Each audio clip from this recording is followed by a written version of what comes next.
வணக்கம் நண்பர்களே. பொதுவாக ஒரு தலைவர், அவர் எந்த கட்சி சார்ந்தவராக வேணா இருக்கலாம், ஒரு தலைவர் பேசுறத கேட்கறதுன்னு ஒன்று இருக்கு இல்லையா? அது கேட்கறது நல்ல மனநிலை அமையணும்.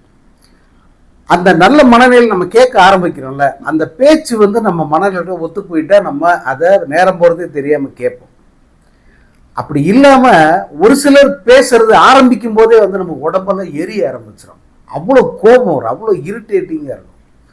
அதுலேயும் அந்த நபருடைய பாடி லாங்குவேஜ், அவர் பேசுகிற விதம், இதெல்லாம் நமக்கு எரிச்சல் ஊட்டுற மாதிரி அமைஞ்சிருச்சுன்னா அவனை இப்படி எப்படி இல்லை போட்டு வெளுக்க தோணும், அசிங்க அசிங்கமாக திட்ட தோணும்.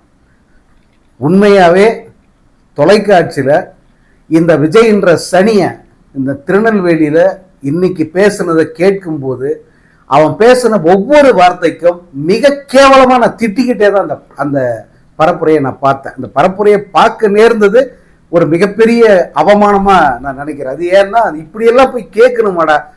ஆனால் ஒரு பத்திரிகையாரனா இதை நம்ம கவனிக்கணும், பேச வேண்டி இருக்கேன்றதுக்காக அந்த கருமத்தை நான் பார்த்தேன். மற்றபடி அவ்வளவு இரிட்டேஷன் அப்படின்னா அதுக்கு முழு அர்த்தம் இந்த விஜயனுடைய பேச்சு தான். இரிட்டேஷன் டு த கோர் அப்படின்னு சொல்லலாம். அவ்வளவு கேவலமான ஒரு பேச்சு. முழுக்க முழுக்க அதாவது நம்ம எதையெல்லாம் காமெடியா சொல்லிக்கிட்டு இருந்தோமோ அதையெல்லாம் அவன் உண்மையே நம்பி பேசுறான். நான் தான் சொல்றேனே, இவனுடைய பழக்கமே என்னன்னா, இவன் ஒரு பொய்யை இவனே உண்மை அப்படின்னு நம்ப ஆரம்பிச்சிருது தான். அது மிக ஆபத்தானது. ஒரு மனநோய், மிகப்பெரிய மனநோய் இது. அந்த மனநோய் முத்தி போன பைத்தியம் இன்னைக்கு எல்லாத்துக்குமே திமுக தான் காரணம், எல்லாத்துக்குமே மு.க. ஸ்டாலின் தான் காரணம் அப்படின்னு உளறிக்கிட்டு இருக்கு. எப்படி எதிலிருந்து ஆரம்பிக்குதுன்னா, அவன் மேல வீண் பழிய போட்டாங்களாம்.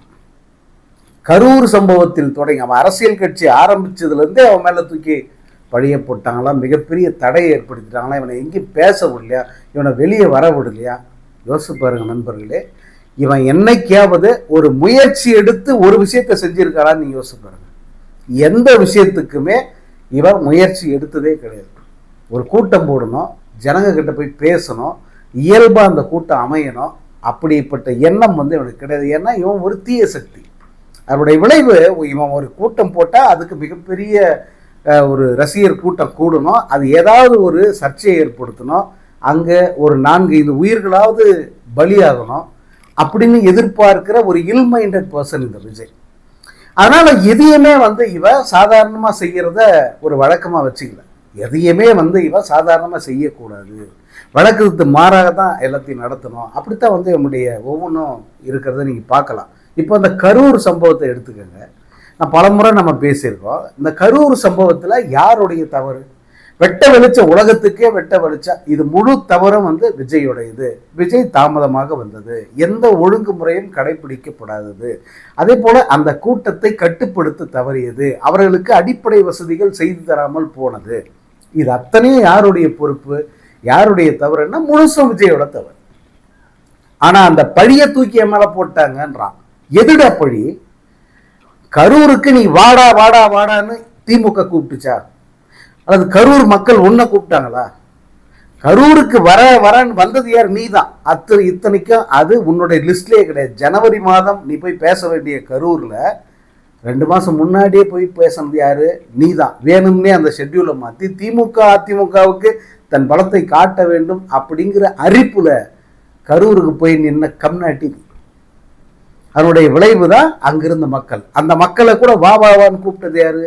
போயிட்டாதீங்க, அவன் வர வரைக்கும் இங்கே இருங்க, வெயிட் பண்ணுங்க, இந்த பக்கத்தில் தான் இருக்கான், வந்துட்டான்னு களத்தில் நின்று அப்டேட் கொடுத்துக்கிட்டு இருந்தது யாரு?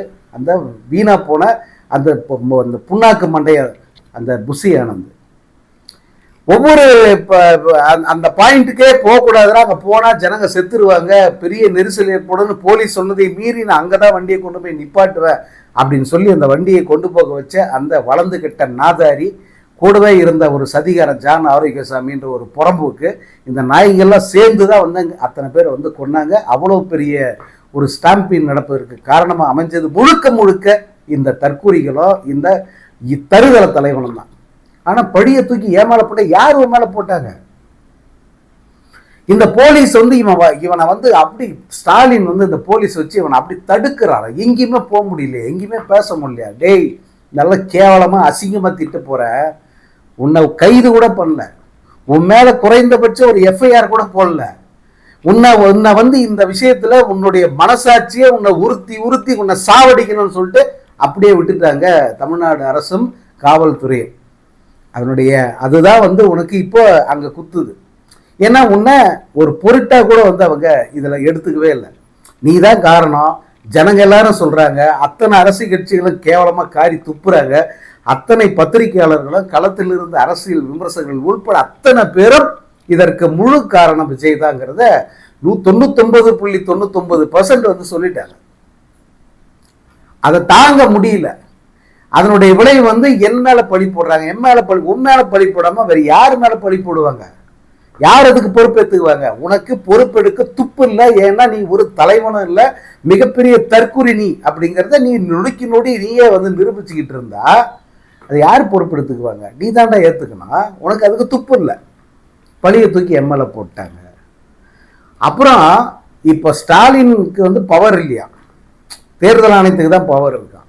அதனால தான் வந்து இப்போ திருநெல்வேலியில் வந்து பேச முடிஞ்சது. இல்லைன்னா இது நடந்திருக்க வாய்ப்பே இல்லை. ஏண்டா முண்டம், உனக்கு எந்த போலீஸில் யார் வந்து உனக்கு அனுமதி தராமல் விட்டாங்க? நீ கேட்ட எல்லாத்துக்கும் அனுமதி கொடுத்தாங்க. எங்கேயாவது வந்து யாராவது உனக்கு அனுமதி மறுத்தாங்க அப்படின்னு சொல்லு பார்ப்போம். 41 பேரை கொன்னுட்டு நீ வந்துட்ட. அப்படி ஒன்றை களத்தை விட்டு நீ போயிட்டுன்னு சொல்லிட்டு அட்வைஸ் பண்ணாங்களா? அப்படியே சொல்லியிருந்தா கூட நான் அப்படியெல்லாம் போகக்கூடாதுங்க, நான் பக்கத்து ஊரில் தங்குறேன்னு போய் திருச்சிலையோ வேற ஏதோ ஒரு ஊர்லேயே தங்கியிருக்கலாமே. உனக்கு அதுக்கு துப்பு இல்லை. ஏன்னா அங்கே மேல்மாடி காலி. நீ போயிட்ட, சரி அடுத்த நாள் வந்து ஆறுதல் சொல்லலாமே, உனக்கு போலீஸ் பர்மிஷன் தரமாட்டேன்னு சொன்னாங்க, நீ வரக்கூடாதுன்னு சொன்னாங்களா? ஏன்னா உன்னால எந்திரிக்கவே முடியல, நைட் அடிச்சு சரக்கு. அப்படி 3 நாள் வரைக்கும் வந்து உன்னால பெட்டை விட்டு எந்திரிக்க முடியல அப்படின்னு உன் கூடவே இருக்க உன்னுடைய ஆலோசகர்கள் தான் வெளியே வந்து சொல்றான். அடுத்த வாரம் சொல்றான், விஜய் வந்து இந்த சம்பவத்துக்கு பிறகு 3 நாட்கள் பூட்டிய அறைக்குள்ளிருந்து வெளியவே வரல, படுத்தவனே தான் அப்படின்னு சொல்றேன். என்ன பண்ணுது? படுத்துக்கிட்டு சரக்கு போட்டு நீ குப்புறப்படுத்திட்டு, அவ்வளவுதானே. என்ன பெரிய இதுல ரகசியம் இருக்கு? உன் யோக்கியதை அவ்வளவுதான். நீ கேட்டுக்கு வந்து உன் மேல பழி யார் போட்டாங்க? உனக்கு யார் அனுமதி மறுத்தாங்க இது வரைக்கும்? இப்பயும் பாருங்க, இவன் மேல எஃப்ஐஆர் கூட இல்லை, போலீஸ் அவனை கைதியும் பண்ணல. எங்கேயாவது நடக்குமா இது? அவனை வந்து அப்பட்டமா விதிமீறல் தான், அப்பட்டமாக அரசு மனசாட்சிக்கு விரோதமா வந்து அவனை விட்டு வச்சிருக்கு. ஆனா இவன் என்னை வந்து பழி வாங்குறாங்க, போலீஸை வச்சு அமுக்குறாங்க, வெளியே விடாம நசுக்குறாங்கன்னு சொல்லிட்டு பொய் சொல்லிக்கிட்டு தெரியுது. பரதேசி பொய் சொல்லிக்கிட்டு தெரியுது. கரண்ட் மரத்தில் கட்டி வச்சு தோலை உரிக்கின்றா உன்னையெல்லாம். அதை செஞ்சிருக்கணும். அது செய்ய மட்டும் தான் மிகப்பெரிய தப்பு. அடுத்து பார்த்தீங்கன்னா இவனுடைய தனிப்பட்ட வாழ்க்கை. அந்த தனிப்பட்ட வாழ்க்கையை வெளிப்படையாக பேச வக்கு இல்லை. அதுக்கும் திமுக தான் தூண்டுதலாம். அடேங்கப்பா, நீ போய் லண்டன்ல போய் அந்த பொண்ணை விரட்டி கல்யாணம் பண்ணிய, அதுக்கும் திமுக தான் காரணமா? 2 குழந்தை பத்துக்கு நீ, அதுக்கும் திமுக தான் காரணமா? அதுக்கப்புறமா நீ வந்து அந்த 2021 அந்த பொண்ணை வந்து நீ தள்ளி வச்சுட்டு உட்காந்துக்கிறியா, அதுக்கும் திமுக தான் காரணமா?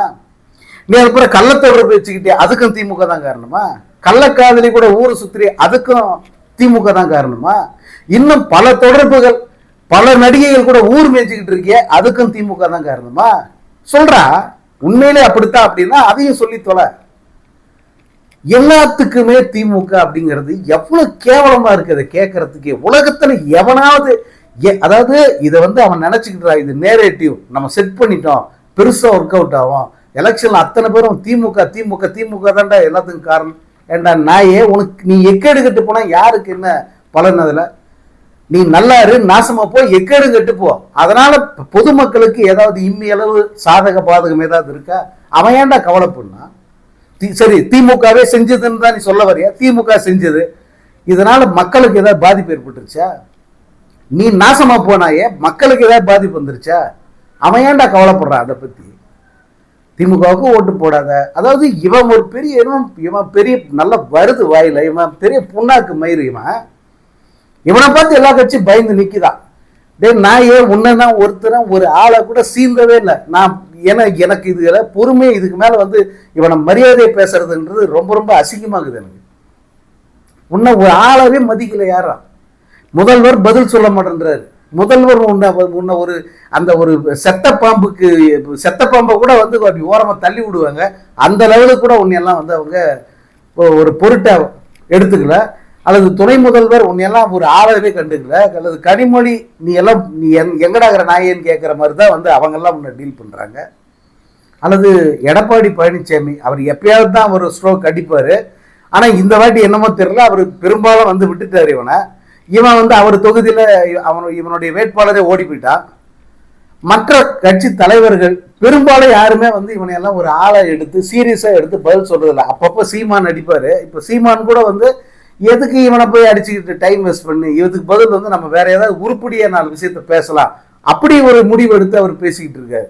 அப்படியே ஏதாவது கூட்டத்தில் சலசலப்பு பண்றானுங்க இந்த சில்லற பசங்க அப்படின்னு சொன்னா வெயிட நாள் சாத்துற அப்படிங்கிறார். அண்மையில பார்த்தீங்கன்னா தெரிஞ்சிருக்கா, ரொம்ப கொஞ்சம் சலமனா ஒரு பையன் போட்டு புடனில 4 சாத்தி அவனை துரத்தி விட்டாங்க சீமானுடைய ஆட்கள். அப்படித்தான் இவனை டீல் பண்றாங்க மொத்த கட்சிக்காரர்களும். அதனால எல்லாருக்கும் இவன் வந்துடக்கூடாது அப்படின்னு அவங்களுக்கு எல்லாம் ஒரே தவிப்பா இருக்காங்களா, இவன் வந்துடக்கூடாது அப்படின்னு பயப்படுறாங்களா அத்தனை பேரும். அப்படியெல்லாம் ஒன்றும் கிடையாது, உனக்கு அவ்வளோ சீன் எல்லாம் கிடையாது, அவ்வளோ ஒர்த்தே கிடையாது. நீ உன்னை பார்த்து அவங்க ஏன்டா பயப்படணும், ஏன்னா உனக்கு ஓட்டே கிடையாதுன்னு தெரிஞ்சு போச்சு. உலகத்தில் இருக்கிற அத்தனை சர்வே ரிப்போர்ட்ஸும் ஒன்னொன்னா வருது. முக்கியமான அத்தனை நிறுவனங்களும் சர்வே எடுத்து வெளியே விட்டுட்டாங்க. யுனானிமஸா திமுக ஜெயிக்குது, யுனானிமஸா ஏடிஎம்கே ஆப்போசிஷன் போகுது. உனக்கு உரிய இடம்ங்கிறது 0லேருந்து 1, எவ்வளோத்தான் உனக்கான இடம். இந்த ஒரு சீட்டை வாங்குறதுக்கு நீ வந்து அங்கங்க வந்து கூவிக்கிட்டோம் ஊழ விட்டுட்டு திடுற நீ. இதுல இந்த திருநெல்வேலி பரப்புரையை பொறுத்த வரைக்கும் விஜய் ஒரு படி மேல வந்து எக்ஸ்போஸ் ஆகியிருக்கான். இவன் ஒரு தற்குறி மட்டும் இல்லை, இவன் தமிழ்நாட்டுக்கு மிகப்பெரிய ஒரு அவமானம் மட்டும் இல்லை, இவன் எத்தகைய ஆபத்தான ஒரு தீய சக்தி அப்படிங்கிறது மீண்டும் பெரிய அளவுக்கு எக்ஸ்போஸ் ஆகியிருக்கு. ஏன் மற்ற எந்த கட்சியை வேணா நீங்க வந்து ரெக்கக்னைஸ் பண்ணலாம், பட் இவனை ஒரு கட்சியா ஒரு ஆளா ஒரு எதுவாகவுமே வந்து நீங்க கன்சிடர் பண்ணக்கூடாது. அதற்கு இம்மி அளவு கூட தகுதியற்ற ஒரு தராதரம் இல்லாத ஒரு சனிய இந்த நபர் அப்படிங்கிறத மீண்டும் ஒரு முறை இந்த திருநெல்வேலி பரப்புரையில அவன் நிரூபிச்சிருக்கான். இதுக்கு அடுத்து நாளைக்கு வந்து கடலூர்ல அவனுக்கு பரப்புரைக்கு அனுமதி கொடுத்துருக்காங்க. இந்த கடலூர்லையும் போய் இதைத்தான் பேச போறான்னா, இப்போ வந்து அவன் எந்த இடத்துலையுமே வந்து தன்னுடைய திட்டம் என்ன, தான் என்ன செய்ய போற, ஜனங்களுக்கு என்ன பண்ண போற, இதையெல்லாம் சொல்ல துப்பு இல்லை. எல்லாம் சந்தோஷமா இரு எப்படா சந்தோஷமாப்பான்? உன்ன மாதிரி சரக்கை போட்டு ட்ரக்கை ஏற்றிக்கிட்டு நாள் முழுக்க வந்து எப்படி நாள் போகுதுன்னே தெரியாமல் வந்து மூடிய அறைக்குள்ளே மணிக்கணக்கில் சந்தோஷமாக இருப்பான். அவனுக்கு பொழப்பு இருக்குது, உழைச்சாதான் அவனுக்கு காசு வரும், அதுக்கப்புறமா தான் சந்தோஷமெல்லாம். நீ ஆட்சிக்கு வந்துட்டா எல்லாரும் சந்தோஷம் மாறிடுவாங்களா? எப்படி மாறுவாங்க?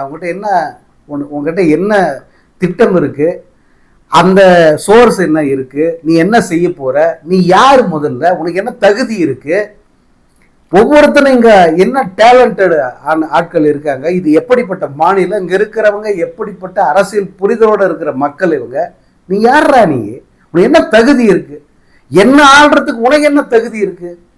ஏதோ கொஞ்சமாவது கண்ணாடி முன்னு இந்த கேள்வியை கேட்டு பாரு. நான் ஏன் நீ எல்லாம் வந்து ஃபீல்டுக்கே வரமாட்டேன். இவ்வளவு கேவலமான ஒரு ஜென்மம் இது வந்து வெளியே வந்து பேசுதேங்கிறதே வந்து மிகப்பெரிய ஒரு அவமானமாக நான் வந்து உணர்றேன். இதில் இன்றும் இதற்கு அடுத்து நாளைக்கும் கடலூர்லேயும் தொடர்ச்சியாக வந்து இவன் பண்ணுறது எல்லாமே வந்து பொய்யான பிரச்சாரம், வெறும் பொய்களை மட்டுமே வச்சுக்கிட்டு வண்டியை ஓட்டிடலாம் அப்படின்னு அவன் நம்பிக்கிட்டு இருக்கான்.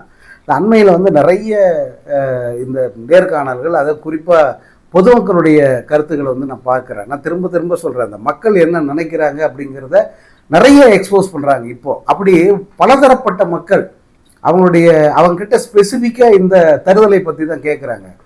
அவர்கள் சொல்கிற அந்த ஒவ்வொரு வார்த்தையை வந்து செருப்பால் அடிக்கிற மாதிரி இருக்குது. இவனை நேராக கூப்பிட்டு நிற்க வச்சு கழுத்தை பிடிச்சி கன்னத்தில் பளிர்னு செருப்பால் அடித்த மாதிரி அவங்க கேள்வி கேட்குறாங்க. நான் கேட்டதே, நீ யார் என்ன ஆள்றதுக்கு, உனக்கு என்ன தகுதி இருக்குது, நீ என்ன செஞ்சுருக்க, நீ என்ன தைரியத்தில் என்கிட்ட ஓட்டு கேட்டு வர, இப்படி கேட்குறாங்க ஒவ்வொரு பொதுமக்களும். ரொம்ப மகிழ்ச்சியாக இருக்கிறத இவனுக்கு வாக்களிப்பு அப்படின்னு சொல்கிற பெரும்பாலான ஆட்களுக்கு வந்து வாக்கு உரிமையே இல்லை. அவங்ககிட்ட எலெக்ஷன் ஐடி கார்டு கூட கிடையாது.